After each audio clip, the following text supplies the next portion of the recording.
kesimpulannya gini Mas Idan, tidak cukup kita dengan tauhid sama fikih.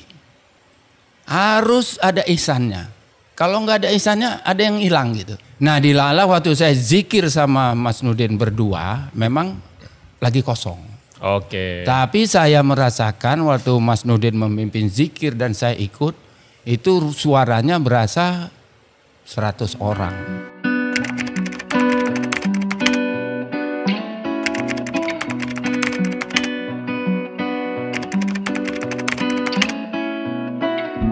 Jadi waktu 2009 itu kita bikin workshop namanya Korporat Sufi.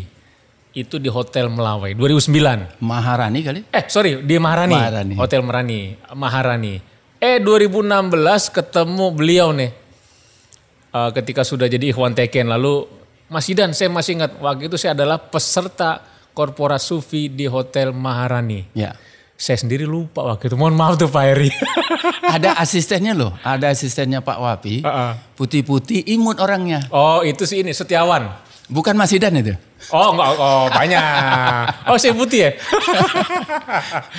Jadi ini.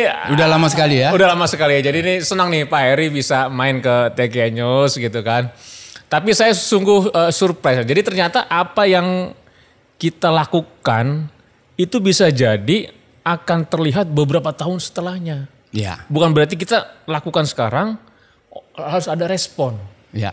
Ini kan cukup panjang Pak Heri. Pak Heri 2009 ikut workshop Korporat Sufi yang menyampaikan Pak Wafi. Ya. 2016 terus kita jumpa Mas Idan, saya ini dulu ikut workshopnya.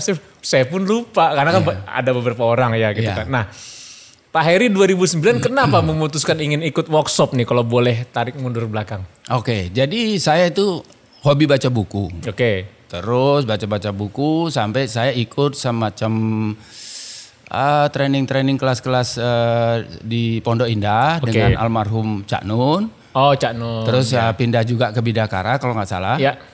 Tapi saya tetap ada yang nggak puas gitu. Ada yang kurang. Nah ternyata mereka discuss about spiritual, tapi bukan orang torikoh. Tidak berbasis torikoh. Walaupun mungkin trainernya atau speakernya ada yang torikoh, ada yang enggak. Gitu Ini menarik nih.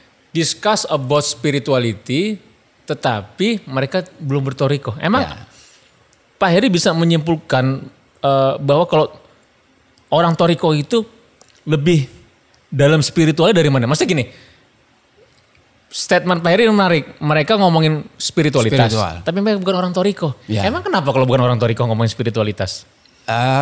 Dalam penyerapan saya tetap ada yang hilang gitu. Nah setelah ikut workshopnya Pak Wafi di Maharani sekitar 2009 itu, di situ pun saya nggak tahu bahwa di belakang rumah sakit Dharma Nugraha ada satu masjid namanya ini dan di situ rutin ya seperti yang kita lakukan lah. Nah saya juga habis itu masih ke Kalimantan, ke Papua, karena saya kerja di oil and gas dan batu bara. Tapi akhirnya Allah mempertemukan lagi di Masjid Agung Sunda Kelapa. Dengan Pak Wafi. Ceramah Jumat. Oh khutbah Jumat. Nah itu nggak tahu saya dibawa kaki saya melangkah ke situ. Dan saya dalam hati udah ngomong, ini habis ceramah mesti saya tunggu ini. Karena saya udah kenal kan. Karena sebelumnya pernah ikut workshopnya. Alhamdulillah begitu selesai ada sedikit di waktu kayak Ramadhan. Ya setelah sholat Jumat kadang-kadang kan mau baliknya itu ustadznya ngumpul dulu sama pengurus di masjid ngobrol gitu ya. Saya nimbrung di situ. Nah setelah bubar dengan pengurus saya salamin Pak Wapi. Saya cium tangannya ya pada saat itu spontan aja sampai cium itu saya baca selawat. Dan di Lala begitu saya angkat kepala saya Pak Wapi mengucapkan Allahumma sholli ala sayyidina Muhammad. Nah itu bagian kolbu saya paling dalam itu seperti disentil gitu. Nah saya bilang Pak Wapi saya masih ingat itu waktu di 2009 itu ada menyebutkan balai pustaka gitu jalan gitu ya. Akhirnya disebut oh ya datang aja nanti malam Jumat. Di belakang rumah sakit Dharma Nugraha begini. Dan kalau nggak salah malam Jumat pertama setelah ketemu di situ, artinya next week ya, saya datang. Dan itu sudah kelapa tahun berapa? Ya 2016. Jadi tempo 1 minggu saya kemari. Dan tahulah saya ada zikir, ada makan bersama biasa, gitu ya, ada tausiah. Enaknya kan di sini gitu. Nah, jadi gitu. Udah terus ikut sampai saya akhirnya ditalkin. Ditalkinnya di Masjid Al-Mubarak? Ya. Oke. Kan ikut KT Mas Dan. Oke. Oke. Pasti kalau KT selalu ada rangkaian talkin zikir. Nah, Pak Heri jadi dari 2009 sampai 2016 itu 7 tahun ya? Ya. 7 tahun proses setelah ikut korporat sufi, workshop mental-mental Kalimantan, ke mana lagi tuh? Papua itu untuk kerja. Allah masih berikan hidup, masih diberikan nikmat sehat. Jempa Pak Wafi. Ya, akhirnya ke Masjid Al-Mubarak TKN Center ikut kursus tasawuf. Menarik gini, apa sih yang menyebabkan Pak Heri itu suka dengan spiritualitas, suka dengan tasawuf thariqah? Kalau masalah hobi baca buku ya semua orang kayaknya ada banyak juga baca buku. Tapi ada suatu ketertarikan spesifik ke hal-hal yang berkait dengan ruhaniah itu apa tuh? Dimulai sejak kapan? Jadi saya masih ingat waktu masih kecil. Kita kan kecil-kecil tuh di Aceh, di Medan ya. Bapak itu marinir KKU Surabaya, pensiun muda dimasukkan Pertamina. Ibu itu Minang, ada Melayunya, ketemulah di Medan berjodoh. Jadi kita kecil-kecil lahir besar di Aceh. Saya ingat waktu saya pulang kampung ke Payakumbuh. Ini kampung ibu berarti ya? Iya, kampung ibu. Jadi waktu kita naik di atas bendi itu mau berangkat ke pasar, terus naik bis lah ke Medan, mau pulang ini ceritanya. Itu kakek saya dengan tongkatnya menunjuk ke bendi itu yang mau berangkat menyebut ihdinas siratal mustaqim. Usia berapa waktu itu, Pak Heri? Saya SMA kelas 3. Itu frame atau segmen yang sangat membekas ya? Ya. Dan saya cari tahu apa itu siratal mustaqim itu. Dan tidak pernah ketemu kecuali setelah saya berthariqah. Alhamdulillah ya. Ya, jadi setelah KT dilanjut dengan Kupat ya. Kupat. Nah, sudah itu dia punya progres ya, kuantumnya. Karena saya kan sebelum berthariqah, saya belajar tentang energi kuantum, ya hal-hal soft skill lah ya. NLP ya. Tapi sedikit membingungkan. Begitu saya belajar thariqah, seolah-olah Abah itu menyambungkan semua benang-benang merahnya itu tadinya menjadi sesuatu yang membingungkan karena kan itu bidang studinya masing-masing ya, beda-beda. NLP sendiri, kuantum sendiri. Tapi begitu saya belajar thariqah dan saya mencoba mengamalkan zikir itu, seolah-olah nyambung semua. Dan nyambung juga dengan thariqah. Ya kan, jadi bukan semata-mata menyambungkan NLP terus kuantum, tetapi semua itu ternyata ada meaningnya ya. Ya, ada saling keterkaitan, jadi connecting ya, connecting. Dan saya akhirnya lewat seorang teman yang sudah almarhum ya, almarhum Bil Asbi, Pak Jidika juga kenal sama Ustadz Andri karena pernah kemari. Pernah kemari saya sampai sholat zikir, dia duduk-duduk aja gitu. Nah, seolah-olah saya dimentor sama dia untuk jadi trainer. You masih jadi trainer karena perjalanan hidupnya zigzag. Nah, jadilah saya trainer 1-2 tahun. Tapi saya nggak puas. Sampai saya memutuskan kira-kira ya kalau dari 2009 ke 7 tahun ya. Mungkin 2-3 tahun saya jadi trainer. Start mulai tahun berapa tuh? 2016 setelah saya pensiun dari minyak oil and gas. Tapi 3 tahun itu nggak puas, saya memutuskan untuk jadi terapis. Kenapa? Karena ilmu TKN ini atau ilmu-ilmu tabib kuno ini yang berhubung dengan emosi balancing, disbalancing of emotional, harmonisasi lahir dan batin. Ini sangat luar biasa. Ini ilmu-ilmu tabib zaman dahulu. Nah, akhirnya saya memutuskan jadi terapis. Jadi terapis per 2016 ya? Di atasnya lagi Mas Yudan, sekitar 2018. 2018. Sampai jadi sekarang. Lebih kurang terapis sudah 3 tahun. 3 tahun. Nah, itu masih mengunjungin orang dan praktek di kliniknya teman di Bekasi. Sekarang saya buka klinik sendiri di rumah. Alhamdulillah. Jadi Pak Heri ini kaya dengan pengalaman Pertama memang puluhan tahun kerja di oil and gas. Batu bara, power plant, pokoknya keliling aja lah gitu kan. Akhirnya berjumpa. Dan memang kalau dari kecil ini, kalau saya dengar ceritanya Pak Heri ini kayak dari 3 SMA ya tadi yang dari kakek. Itu memang sudah ada ketertarikan dengan hal-hal yang sifatnya keagamaan, hal-hal yang sifatnya dengan keruhanian. Dan itu terpenuhi ketika bertorikoh. Walaupun sebelumnya ikut beberapa kajian-kajian. Kajian spiritual lagi. Tapi tetap tidak puas. Oke, ketika bertorikoh karena itu tentu karena mengamalkan kan ya. Nah, pengamalan. Nah, saya mau bertanya nih tentang pengamalan ini berarti. Nah, kalau berarti 2016 Pak Heri Pak Heri talqin zikir belum sempat jumpa pengarsa Abah ya. Oh udah enggak ketemu. Berarti sudah 2011 ya. Nah ini menarik. Pak Heri ini bertarekat ini setelah pengarsa Abah wafat. Ya. Ini kan kalau yang lain itu semasa beliau hidup bertarekat. Dan sempat ketemu. Jumpa wajah, lihat wajahnya, senyumnya, pegang tangannya, cium tangan keberkahan. Masya Allah. Pak Heri ini tetap istiqomah karena malam Jumat manakib. Aktivitas di Teken Center ke Suralaya pun itu tetap istiqomah. Apa yang menyebabkan Pak Heri kok sampai sebegitu kuat ketertarikan untuk terus mengamalkan Teken Suralaya? Karena tadi itu kalau semasa hidup dengan pengarsa Abah mereka pernah berinteraksi kayak Jidika, Jihan gitu kan. Pak Heri kan 5 tahun setelahnya. Gimana Pak? Jadi sedikit flashback ke belakang, saya tanya-tanya sama nenek, sama kakek. Jadi dari bapak, dari ibu. Kalau bapak kan Surabaya, ibu kan orang Minang. Payakumbuh ya. Jadi kalau saya di sana tuh transit aja. Kalau pulang kampung 1-2 minggu udah kembali ke Medan. Kalau sekarang kembali ke Jakarta.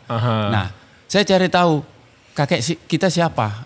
Itu ada makam di sana disebut Gobah. Gobah itu kubah ya, kubahnya gede. Itu makam uyut kita, Syekh Abdul Halim. Dia adalah penganut Naksabandi.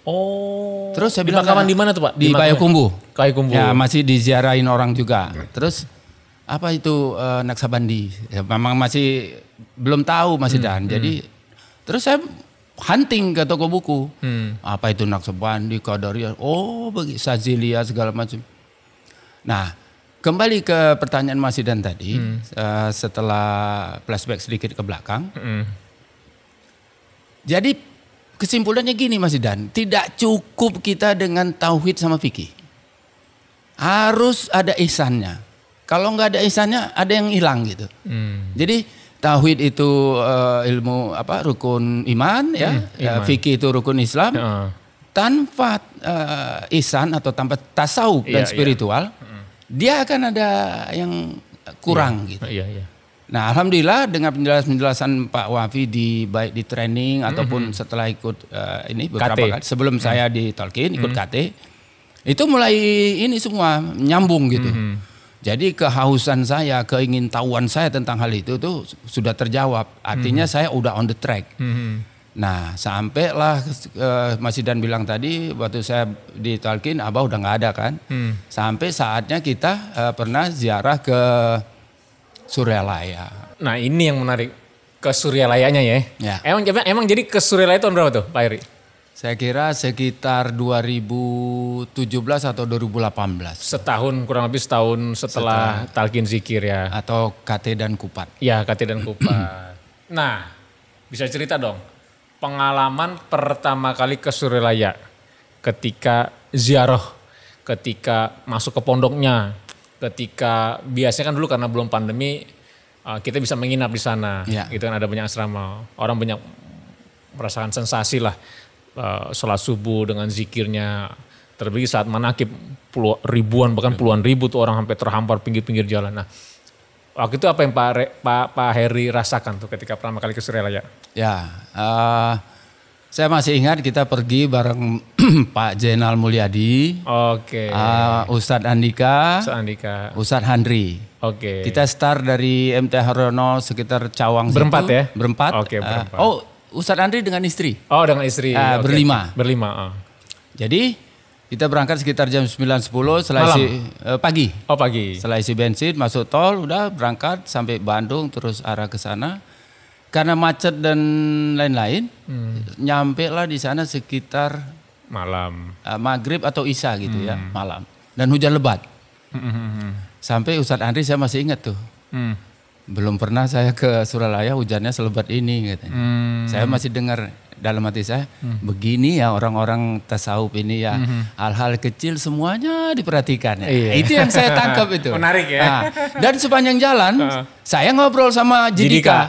Karena Jidika duduk depan. Ya dia co-pilot nggak mau tidur, kalau tidur kan nanti supirnya ngantuk. Nggak mau tidur, asal jangan tertidur aja. Kita ngobrol, jadi sayup-sayup mungkin Pak Jenal juga ikut nimbrung. Haji Handri juga dengar ya atau nimbrung. Tapi serius ngomongnya sama Jidika itu tentang Bang Imad. Oh Bang Imad, ITB ya Masjid Salman. Ya itu boleh dibilang guru saya juga. Karena saya sering ikut kajian dia di Masjid Wali Songo.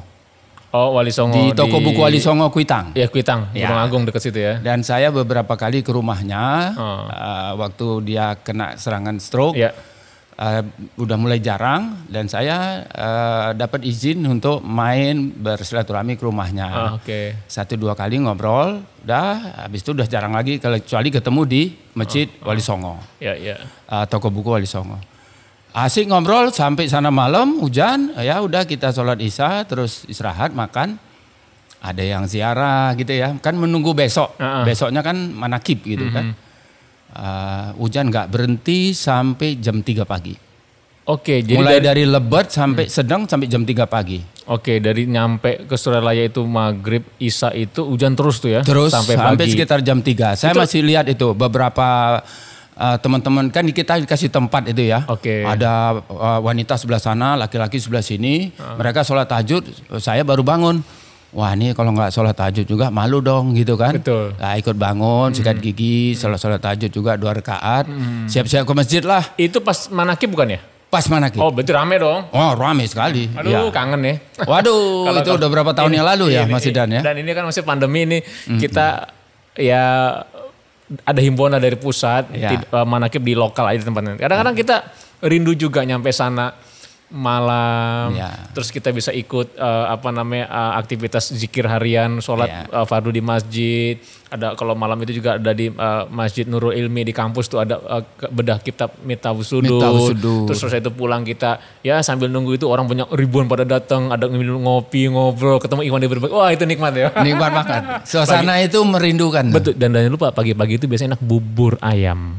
Sebelah mana itu? Depan madrasah. Kapan-kapan saya itu. Mudah-mudahan.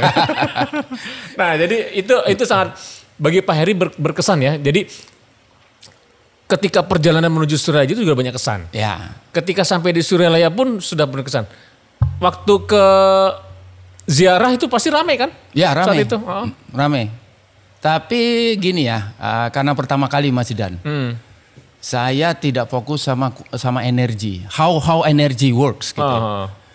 Kuantum itu blank saya. Jadi udah terus sholat subuh, dengar ceramah, nggak lama kita ngantri-ngantri makan gitu ya. Terus muhafazah apa istilahnya? Muhasabah. Yang musafahah. Yang dengan keluarga musafahah. Diajak sama Jidika, salaman sama Pengasuh Umi Yoyo. Airnya juga didoain, saya bawa pulang. Terus ya udah gitu. Sampai di rumah karena merasa tidak maksimal gitu ya, mengikuti acara sampai ziarah gitu. Gua masih balik lagi ini. Baru nyampe ya? Baru nyampe. Mesti berlama-lama di tempat masjid maupun di tempat ziarah. Nggak tahu tuh kata-kata hati begitu aja. Dan dilala pergi lagi. Setelah beberapa hari? Setelah berapa bulan kemudian. Pergi lagi. Yang kedua itu pergi naik kereta api. Sendiri. Tapi waktu mau nyetop bis dijemput sama ada yang lewat ikhwan. Berhenti dia. Pak Heri mau ke Surabaya. Iya. Siapa ya? Mas Tommy apa siapa ya? Jadi naik kereta. Ya. Turun di Ciawi. Di situ. Terus nyebrang kan nunggu bis kan mau ke dalam. Dilala mobil merah lewat tuh, siapa tuh? Okay. Nah, Ikhwan numpang sampai ke situ. Sampai ke pondok. Nah, sampai pondok bubar masing-masing kan. Iya. Mereka ada pondokannya, saya nyari-nyari aja di situ. Tidur di masjid juga nggak apa-apa. Ternyata ada juga ketemu-ketemu, sini aja Pak Heri, ini masih kosong katanya kan. Nah, itu yang kedua kali. Pulangnya sama Ustadz Andri naik bis. Nah, yang ketiga kali baru beda. Itu ada maulid sehingga di dekat makam itu ada beberapa orang memainkan terbang. Ya, enggak memainkan terbang ya namanya. Terbang. Itu saya nangis Mas Indan. Kenapa? Energi makam Abah Sepuh dan Abah Nom itu udah mengganggu ini saya. Vibrasi saya berantakan semua. Terus ditambah saya kan hobi musik. Dulu juga sempat nyanyi gitu ya. Melihat kesenian terbang itu dan lagu-lagunya ya kata-katanya walaupun saya nggak ngerti kan bahasa Sunda. Tapi dasar orang musik gitu ya. Saya tegak di depan pintu antara orang main terbang dengan ruangan makam Abah Sepuh Abah Nom itu seperti seorang yang benar-benar sangat bodoh, penuh dengan dosa dan ya saya menikmati juga sampai itu selesai, ketemu Mas Niko juga yang di Bandung. Dan saya ingat waktu saya zikir dengan siapa yang imam zikir kita yang Mas Nurdin. Oh Nurdin ya. Sudah selesai itu besok pagi kan mau pulang. Pak Heri kita naik lagi. Naik kemana? Ke makam. Mau pamit. Jadi istilahnya kalau orang haji tawaf wada ya. Terus saya sempat nanya. Kok ke atas lagi kan kemarin kita udah ziarah. Ayo aja. Waduh, saya istighfar waktu itu. Kok diajak ziarah kok nanya kenapa ke sana lagi. Nah di Lala waktu saya zikir sama Mas Nurdin berdua memang lagi kosong. Oke. Tapi saya merasakan waktu Mas Nurdin memimpin zikir dan saya ikut itu suaranya berasa 100 orang. Nah disitulah saya tergugah bahwa tempat ini keramat ya, suci, mulia sehingga pengalaman spiritual itu nggak bisa saya lupa. Seolah-olah sewaktu mau pergi kita berdua doang gitu. Kan kita udah tinggal pulang bentar lagi mau benah-benah ini. Ternyata dia ajak zikir sebentar, mendapat pengalaman spiritual seperti itu yang nggak bisa dilupakan. Jadi seolah-olah suaranya sampai ratusan orang gitu. Jadi memang saya beberapa kali juga mendengar dari Wafi juga bahwa dengan bertoriko itu kita tidak sendiri itu Pak. Saya pikir benar juga nih kisahnya Pak Heri menandakan seperti itu. Kita nggak berdua, kita nggak sendiri, justru banyak yang lainnya juga ikut gitu kan. Seperti Liverpool, you will never walk alone. Ya. Biarpun kalah, biarpun kalah, tapi you will never, kita nggak akan ditinggal. Biarpun kita terjerembab karena melakukan suatu kesalahan, khilaf, dosa, maksiat. Karena kita manusia. Sepanjang kita tidak bergeser satu inci, satu mili pun kepada pangarsa guru, kita masih tetap dalam rombongan. Namun bukan berarti kita sering-sering menjebloskan diri. Gitu jangan. Tapi kadang kita dalam perjalanan Pak Heri, tiba-tiba kita berbuat salah, berbuat khilaf, kita alfa, lalai. Kita tidak sendiri. Ini menarik dari kisah Pak Heri ini, yang menandakan bahwa ternyata saat kita berzikir pun kita tidak berzikir sendiri. Tentu pangarsa guru juga bersama dengan para waliullah lainnya kan seperti itu. Selanjutnya nih Pak Heri, akhirnya Pak Heri ini sangat menekuni dunia spiritualitas karena memang background terapis tadi ya. Apa yang menyebabkan Pak Heri ingin menggeluti dunia terapis nih? Apakah memang banyak enlightenment setelah bertorikoh ini yang melengkapi keahlian maupun keilmuan terkait dengan dunia terapis atau seperti apa? Jadi karena hobi membaca seperti kitab-kitab klasik tabib itu mempengaruhi saya. Jadi saya nggak begitu puas menjadi trainer baik dari segi income dan mereka itu trainer artinya lebih mencari popularitas gitulah. Tapi dengan beralih ke terapis saya bisa membantu banyak orang dan passionnya di situ, enjoy gitu. Ya, ini contoh Mas Idan, datang pasien ya sebelumnya dia apakah ini, yes, keluarnya apa, oke silakan datang, kapan mau booking gitu ya. Akhirnya datang, oke. Ngobrol, habis ngobrol kita giring sedikit ke arah spiritual, habis itu giring lagi ke lebih dalam, tasawuf. Masuk ke udah tanya jawab, konseling. Setelah saya berikan knowledge tentang mengenal diri, menggapai ilahi itu otomatis ya. Itu yang materi dasar. Itu sangat membekas dan saya nonton itu berulang-ulang loh Mas Idan. Saya pun sampai sekarang nggak bosen. Karena apa? Makin berulang kita nonton, selalu ada input baru. Ya. Dan saya catat. Ya. Saya catat dan saya masukkan dalam SOP saya. Betul. Begitulah Allah tuh ya sayangnya sama orang yang mencari ilmu, mencintai ilmu. Betul. Nah, di awal saya Robito, di tengah saya Robito, di akhir saya Robito. Jadi Robito itu apa ya? Supaya pikiran saya, lidah saya, kolbu saya itu memang tertuntun gitu Mas Idan. Nah, begitu saya giring sampai klik ya frekuensi, oke, udah siap duduk kursi hipnoterapi, udah tektok, jebol, nangis segala macam, udah bersih, luka batin, trauma segala macam udah rilis, ganti file baru, pola-pola baru, pola lama buang. Selesai puas, saya sarankan satu lagi Mas Idan. Apa tuh? Coba mandi taubat sama sholat sunat taubat.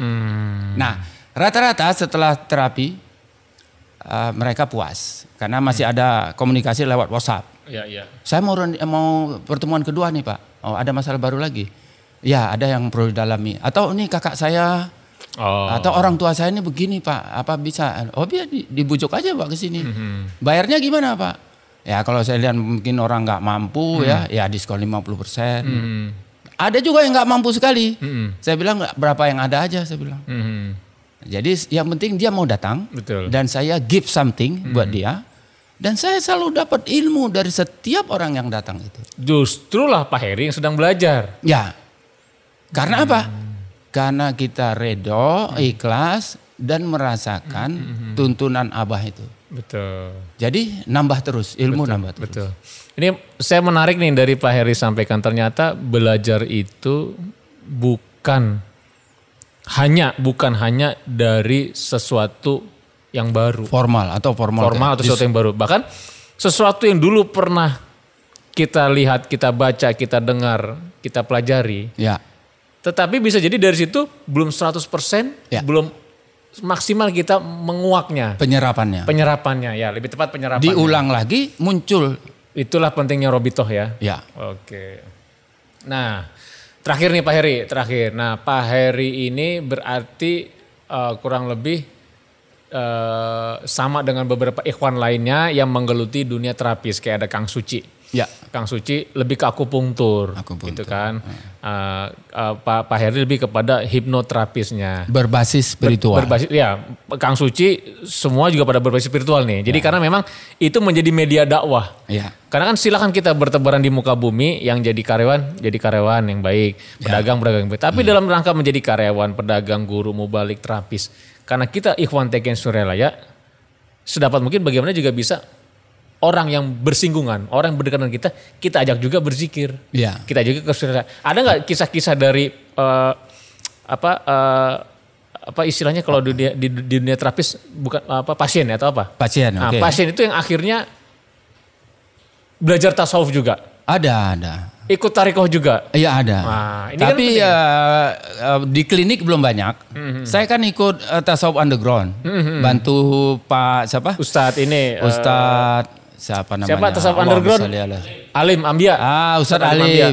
Nah kadang-kadang saya datang lebih cepat gitu ya, atau Ustadz Alimnya pas nggak ada, ya anak-anak tuh saya bantulah untuk coach ya, untuk coaching. Nah di antara relawan maupun anak underground sendiri ada yang bilang kalau mau masuk bertasawuf, Ustadz Alim lebih tahu, saya bilang. Tapi relawan kan ada yang nggak tahu karena bukan dari anak pang ya. Nah, jadi relawan itu nanya ke saya dan saya bawa ke sini dan mereka ikut KT Kupat. Alhamdulillah. Dan tadinya nganggur, alhamdulillah sekarang udah kerja, jadi jarang ketemu. Mudah-mudahan jarang ketemunya itu dia juga dengan majelis yang lain. Karirnya. Iya, yang penting itu kan jangan putus. Ya. Alhamdulillah itu. Iya. Alhamdulillah kalau gitu nih Pak Heri. Nah terakhir nih, pertanyaan terakhir Pak Heri.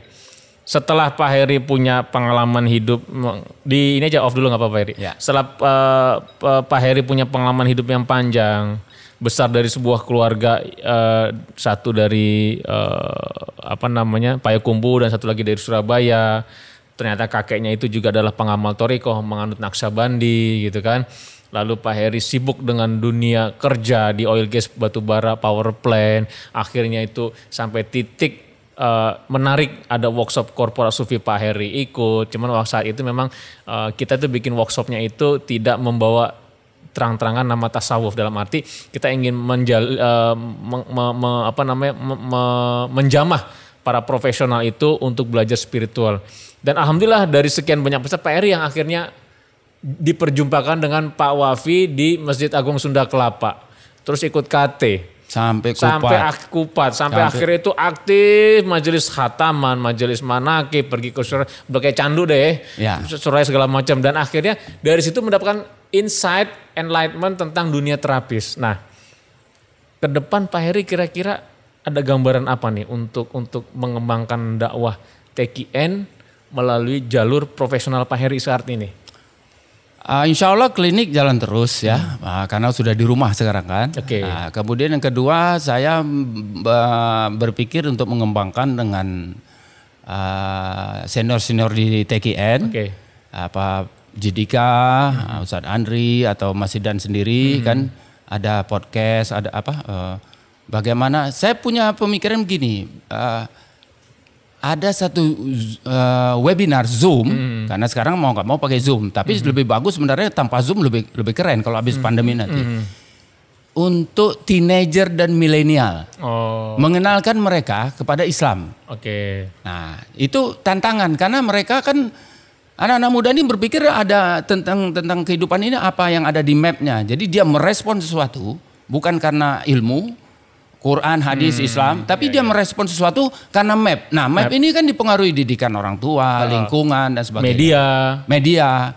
Nah, itu yang mereka suka ngotot bahwa mapnya begitu, itu yang dia respon. Tapi bukan keilmuan gitu. Nah, di luar itu seperti coaching ya untuk internal kita maupun keluar. Jadi saya bermimpi juga selain seperti tadi, TKN punya healing center. Saya siap membantu teman-teman yang punya bakat terapis ataupun trainer untuk mewujudkan ini jadi. Bikin TOT, training for trainers ya, untuk membuat banyak kader TKN yang paham dunia terapis. Nanti kan kita bisa listing, si A dia jago bekam, si ini jago ini. Nah nanti pas ada telepon masuk, keluarnya, saya sakit ini, cocoknya di bekam ya. Berarti nanti yang turun si A. Nanti pada saat tertentu kita mau bikin Zoom atau conference online ya. Online atau offline? Online dan offline nanti kan. Mungkin ada 3 pembicara yang duduk ya. Mungkin Ustadz Jidika, Ustadz Latif, atau saya ikut juga gitu. Kita berdakwah kepada teenager dan milenial ini. Karena mereka punya pandangan terhadap kehidupan itu cakrawala dalam pikirannya dan kolbunya itu harus dibuka. Sehingga mereka tahu, ini hakikat hidup ini begini gitu. Ini menarik nih pesan-pesan dari Pak Heri, saya langsung mendapat aha efeknya. Berarti bukan ke depan sih, start from now itu teenagers, millennial, centennial harus digarap secara sungguh-sungguh. Dan itu tantangan kita. Tantangan kita. Karena mereka pembentukan wawasan, pengalaman, pembentukan karakternya itu sekarang banyak diwarnai oleh media, lingkungan, orang tua, apa yang dibaca, gadget gitu kan, billboard, pokoknya apapun yang akhirnya, pokoknya multimedia lah lebih banyak. Nah sekarang ini jadi penting, makanya kita Pak TKN News itu bikin aplikasi TKN News itu kan. Saya sangat mendukung nih, kami sangat mendukung kalau nanti TKN mempunyai healing center yang di situ terdiri dari praktisi-praktisi kesehatan lah, akupunktur, bekam, terapis, hipnoterapis segala macam. Yeah. Karena memang ini menjadi alat dakwah kita untuk menjamah kelompok-kelompok milenial teenagers sekaligus kelompok-kelompok yang memang dalam tanda kutip bermasalah dengan kesehatan. Yeah. Itu kan perlu kita bantu. Nah, untuk milenial teenager ini tepat Pak, itu perlu ada podcast khusus yang nanti banyak ngoprek-ngoprek terkait dengan need dari teenagers, millennials, centennials itu.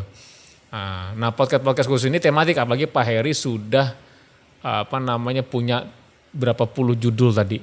Nanti itu perlu kita catat Pak, nanti kita mintikan bareng nih dengan Kang Suci. Ya, sama Kang CH. Betul. Boleh. Mereka udah praktek juga. Ya, praktisi. Jadi bisa nanti kita ngobrol lain waktu insya Allah dengan Kang Suci bagaimana mewujudkan ini semua tentu dengan tahapan-tahapan yang jelas dan juga tidak langsung melompat lah supaya nanti semua terukur. Ya. Terima kasih banyak nih Pak Heri atas waktunya nih. Saya juga yang lebih-lebih terima kasih atas kesempatan ini. Dalam training ada satu moto. Apa tuh? Enter the classroom and enjoy the lesson. Ya, cakep. Itu masih waktu training. Kalau dalam terapis, tell me your problem. Oke. I will find what is pemicunya. The trigger and the solution. Oke. Cakep contoh nih. Jadi